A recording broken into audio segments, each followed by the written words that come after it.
Hello, my loves. How are you? I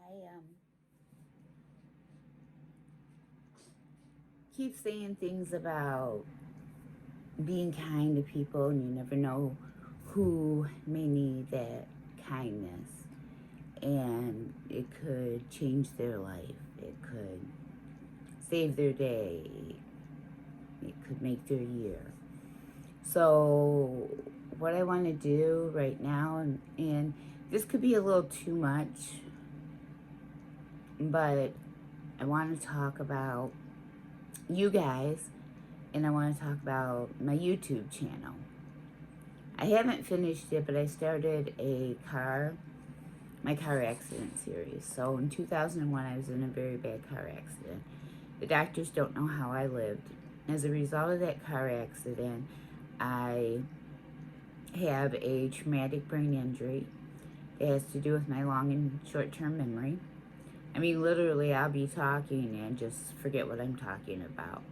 I don't remember when my kids were little. I don't remember a lot. I remember more for my son than my daughter. He's the oldest.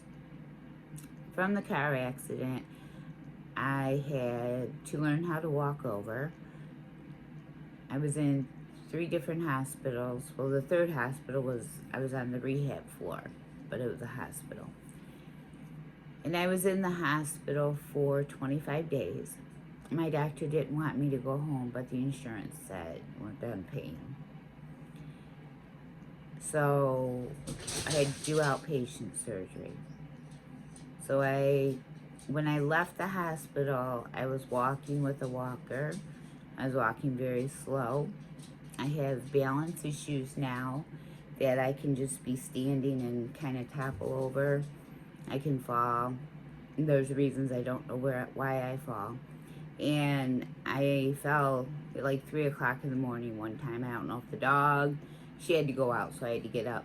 And I ended up with 14 stitches in my head because there was a shelf, and it was a metal shelf my daughter-in-law put in my living room, and we didn't realize there was a screw sticking out of it until I found the screw. And that was 4 o'clock in the morning, 3 o'clock in the morning. I got to the hospital at 4. And November of 2001, I started having seizures from the car accident. I now have fibromyalgia from the car accident. I'm on 2 different seizure meds. I'm on an anxiety pill. I'm on a depression pill.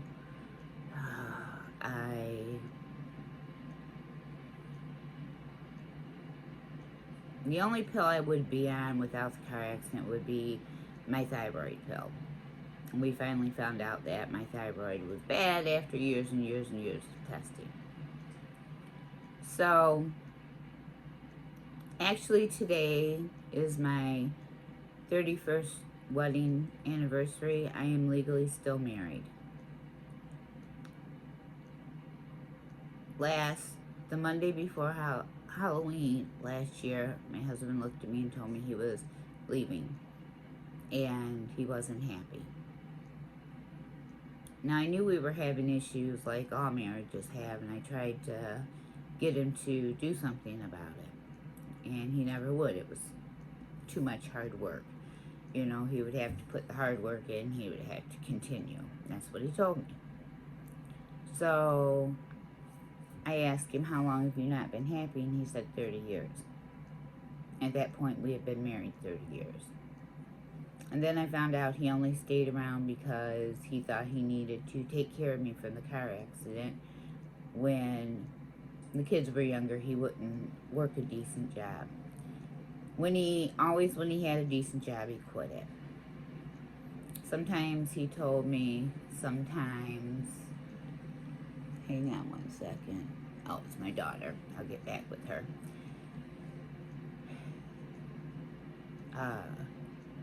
Other times I found out, the one time I found out I was paying the credit card bill, and he was at 7-Eleven buying something to drink and cigarettes when he should have been at work because he couldn't leave work. He worked 12 hours.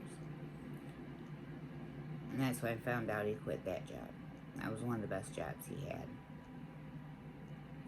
So, probably 2001 to 2011, 10 years, the first 10 years from the car accident, he, you know, he would do more. He would do more to help. So then it just started slowly. He didn't care. And he stopped doing. So I've learned to do a lot on myself, by myself. I climb ladders, which I shouldn't, but I don't want to rely on people. I climb on a milk crate, which I have. That's my stool. If I need to get something that isn't very high, which I shouldn't, because, you know, I could fall off at any time, which I have almost a couple times. Clean my fan, I stand on my bed. That's probably the worst one that I do. And I climb the grocery shelves at the store, which kills my daughter-in-law. So I have to make sure she's not around when I do it. But I knew things were getting bad, and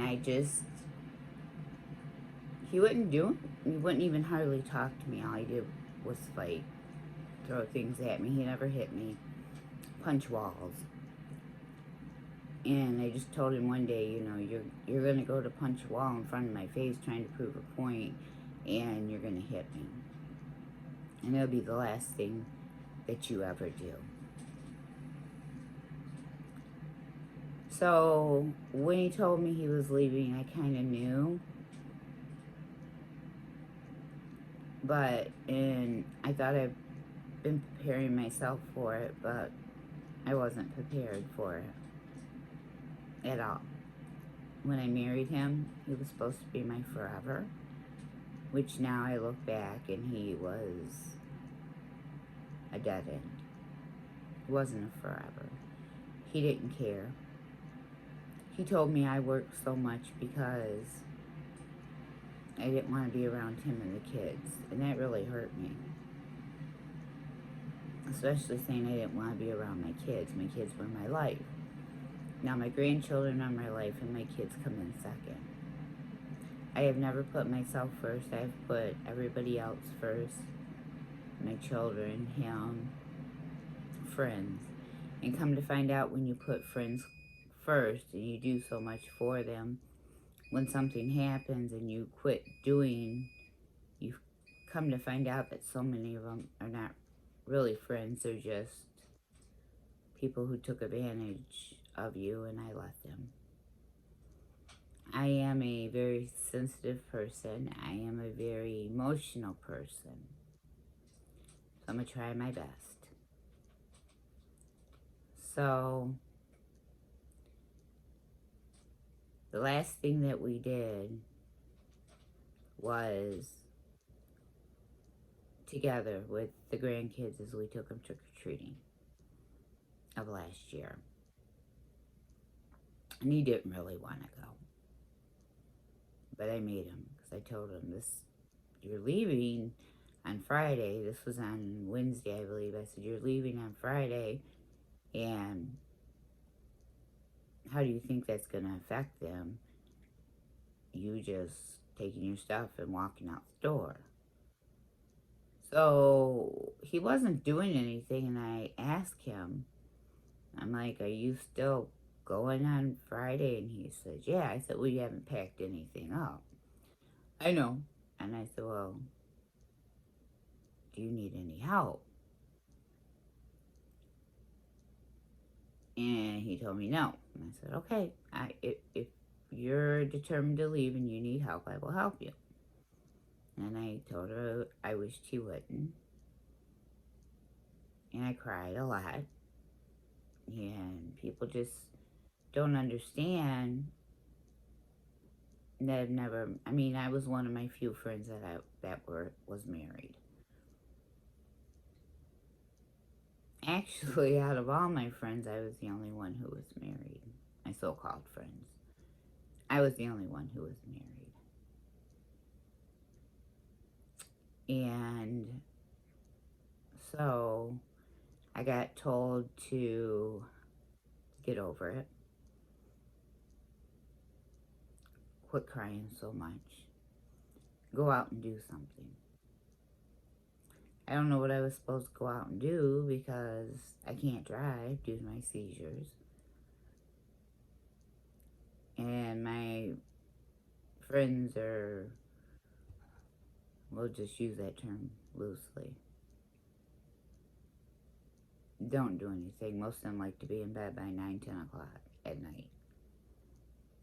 So I feel like I'm here. I have my grandbabies day in, day out. I do play bunco once a month, and a lot of times I don't even want to leave. And I go shopping once a month. That's my guilty pleasure, is to go shopping. The Dollar Tree.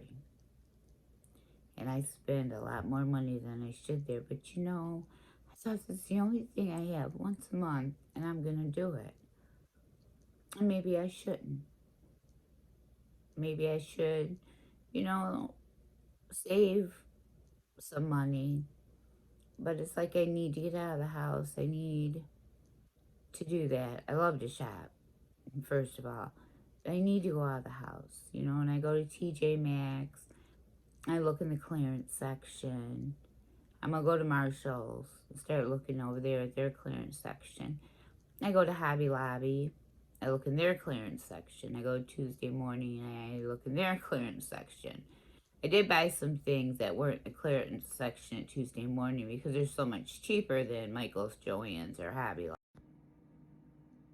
Sorry, phone call. So, that's what I do. You know, other than that, I'm here every day with the kids, day in, day out. I actually clean my son-in-law, my son and my daughter-in-law's part of the house.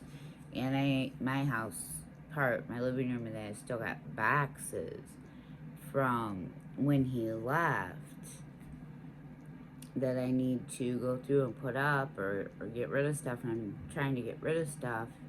And then next thing I know, he kept bringing stuff back. So I have all this stuff of his sitting here, and I told him no. I just told him the other day, it's got to get out. I have no room in my closet. I have no room, you know, I have 2 stereos, and he took and brought one back, and all these DVD movies, and all these blankets. And it's like, you took all this stuff, you need to keep it. You need to do something with it. I'm not your storage area. And he hasn't worked in over a year, but we found out he had some heart issues. And he ended up losing his job, getting fired because he didn't go back after FMLA, even though his doctor kept him out of medical. So he's applying for Social Security. And I'm helping him because he needs money. I give it to him. Nobody else will. Nobody else helps him. But I told him, when you get that Social Security check, I'm keeping track, and all that money's coming back to me. I'm not doing it out of the kindness of my heart. I have no kindness in my heart right now for him needing money for stupid stuff or whatever he needs it for. But anyways,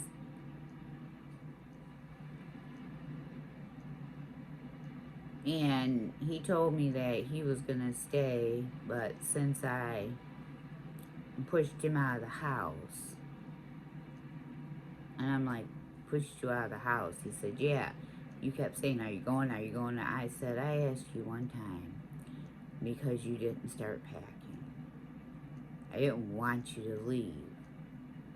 I said, but you did. So I asked him, have you found happiness? And he's like, no. I said, well, I hope you find it. I said, because when you walked out on me and that door closed, that's it. I'm done. You're not coming back. My mental state couldn't handle you coming back and then walking out on me again because you thought you found somebody again. That's what he was doing that, I guess. Trying out different, you know, people in the world. And I found out that he was having unprotected sex with these, and he didn't know anything about them. He had no idea if there were any kind of diseases, and so no.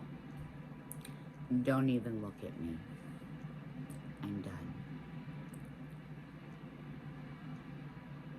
So my life got so bad. My mental state got so bad. I sat down one day, and we have train tracks not far from here that I could walk to. And I have the Amtrak schedule. And I was going to go jump in front of a train because I didn't think I was good enough to live.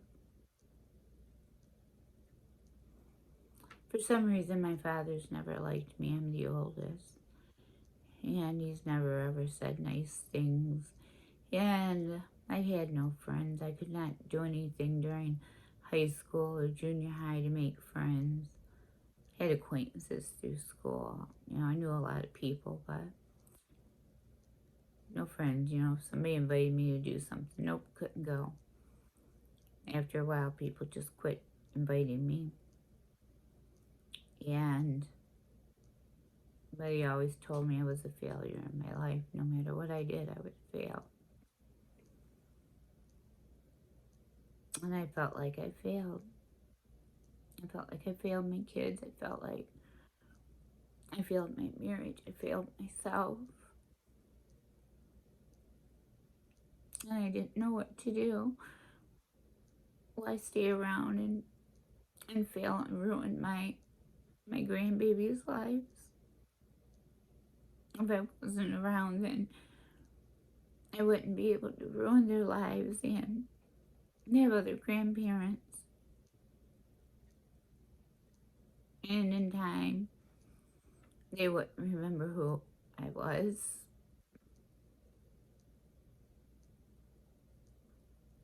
And I thought that was the best way for me to handle things.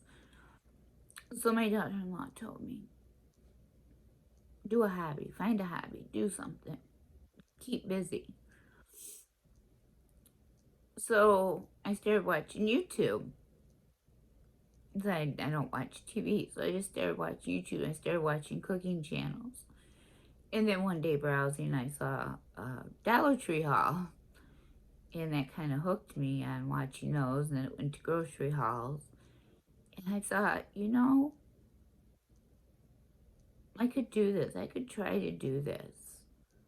Because then the more I thought about it, the worse I felt that I was leaving my grandbabies.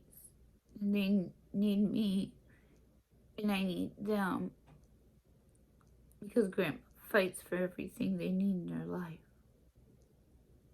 Their parents don't.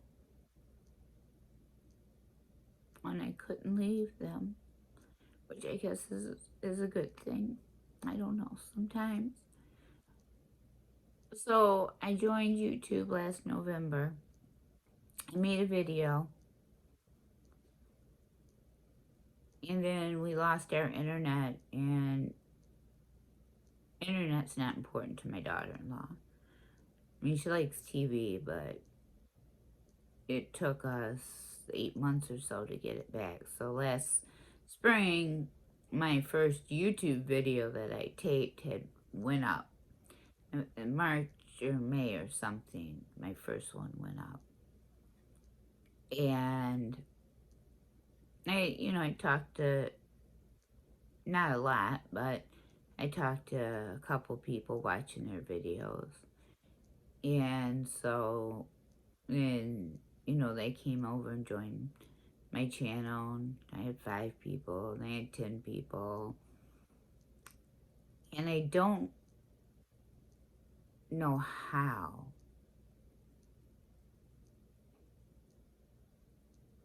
But about of you guys I found Tony's channel somehow. And I could connect.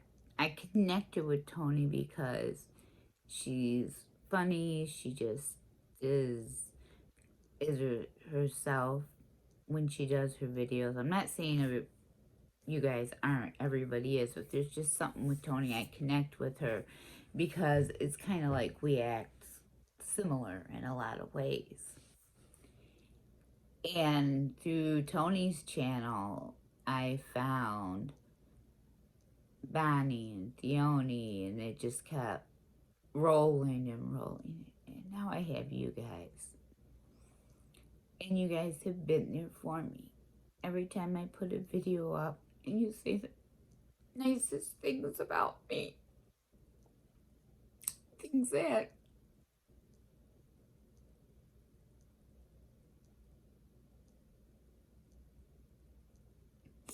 sometimes it's hard to believe so many people would think all those things about me or tell me what a nice, special person that I am, because I try to go out of my way to help you guys when you need subscribers and you want to build your channels, and put mine on the back burner to help you guys. You don't always put me first when I look for people, that I would like to watch. I don't go looking for them. I mean, I'll do shout outs, and I go to your guys' shout outs, and I look, and I try to show everybody love, and I try to help everybody all that I can. And there's so many of you, and seriously, you guys really saved my life with your kindness. You didn't know that. I'm a very emotional person too. And it took me a long time to think about doing this, but I thought, why not?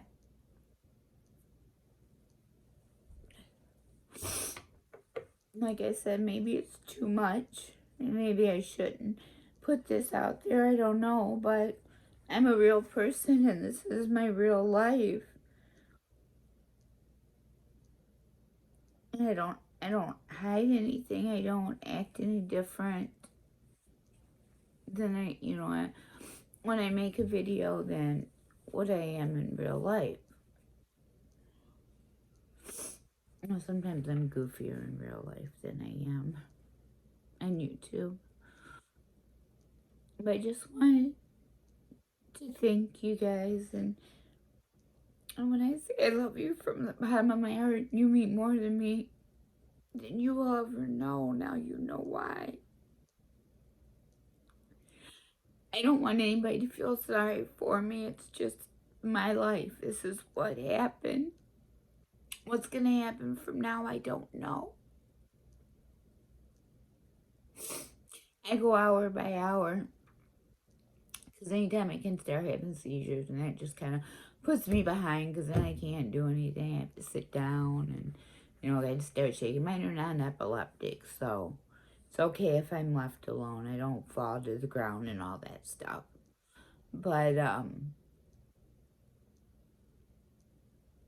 I'm not doing this for you guys to say, oh, that poor girl. I feel so bad for her. And maybe some of you won't like this, and you'll leave. I don't know what's gonna happen, but I just felt that you should know that I think without so many of you guys, I would have quit YouTube, and I don't know what would have happened. I don't.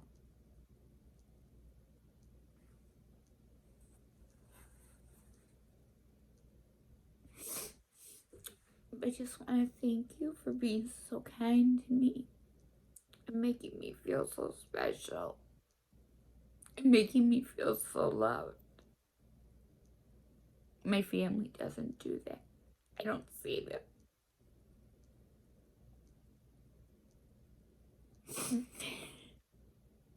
My grandbabies love me, but sometimes I think, do they understand what that is, or do we just brainwash them because we tell them over and over how much we love them? And that I don't know the answer to, and it's always, throughout all this, it's always made me think, do they understand? And when their papa left, they didn't ask about him.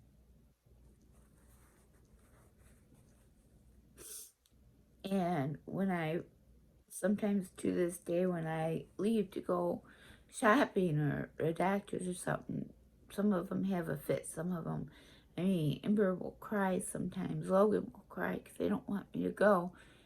And I tell them, I'm coming back, I'm coming back. And I come back and everything's okay. So I really, really, really don't know. I have a lot that goes through my head. But now you know why I say to be kind to somebody.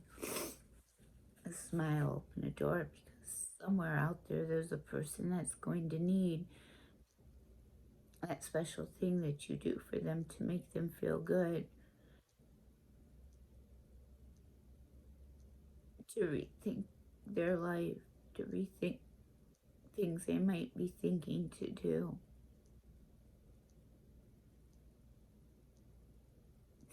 That could really hurt their family.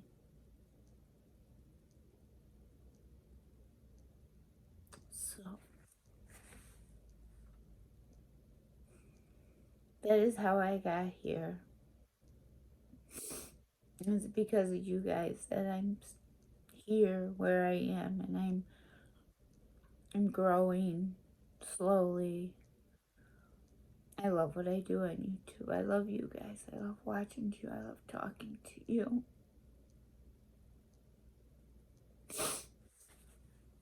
Do I get jealous? I get jealous all the time of the stuff you find at your dollar stores. And I just add to my wish list and thinking, well, maybe one day I'll find it. But I always have and always will like doing for others. You know, it's always better to give to than to receive. And I'll give what I can, and I expect nothing in return from anybody. And I will do whatever I can for somebody to help grow your channel, to help you through a rough spot. If you need to talk, just listen to you. Whatever I can do for you, I will, and I won't feel bad about it. I'll feel needed and wanted. And that's just something I've never had. I've just always felt that, and just felt all along my whole life, 54 years. And now I have this whole big world of YouTube that have brought me so many special people in my life that made me feel so good. And my love is very, very real for you guys. And again, I thank you from the bottom of my heart, because this is where you guys are.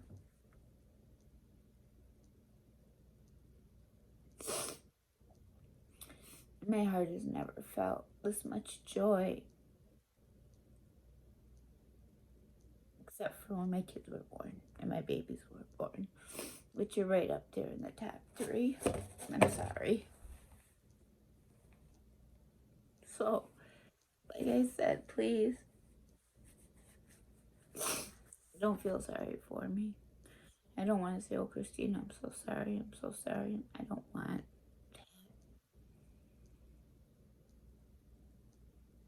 I just want you to know what your kindness has done to me and why I'm big on kindness and how I ended up here on YouTube, where I'm at.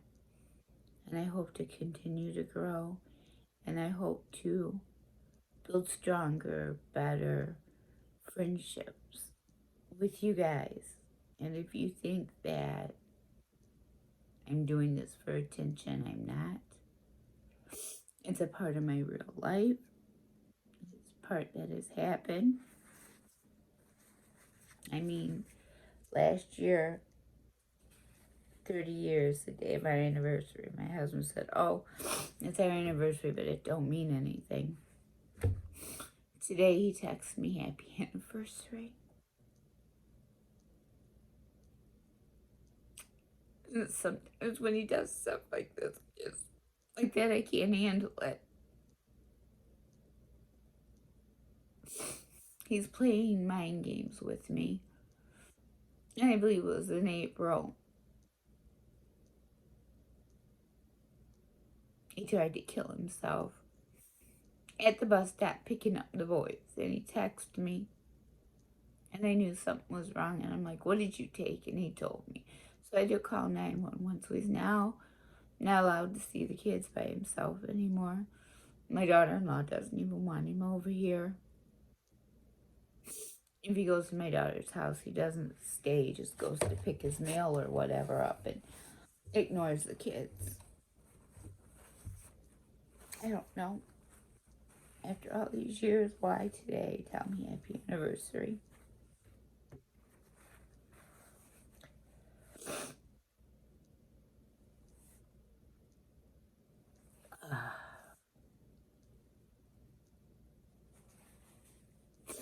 So, my loves, thank you for listening to me.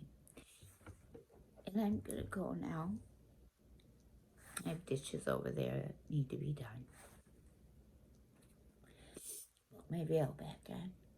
Because I'm the veil witch, I guess. And I can't say thank you enough.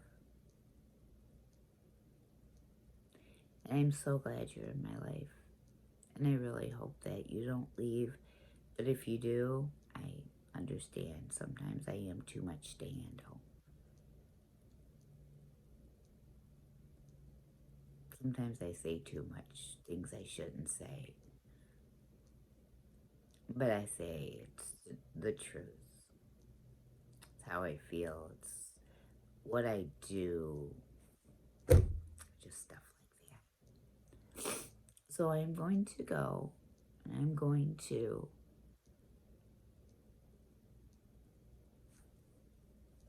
let this settle down because I don't want the kids to come home and see me like this.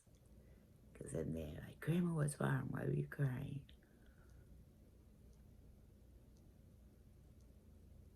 But I love you very deeply. And you mean more to me than you will ever know. And thank you for coming into my lives. And I will talk to you guys later.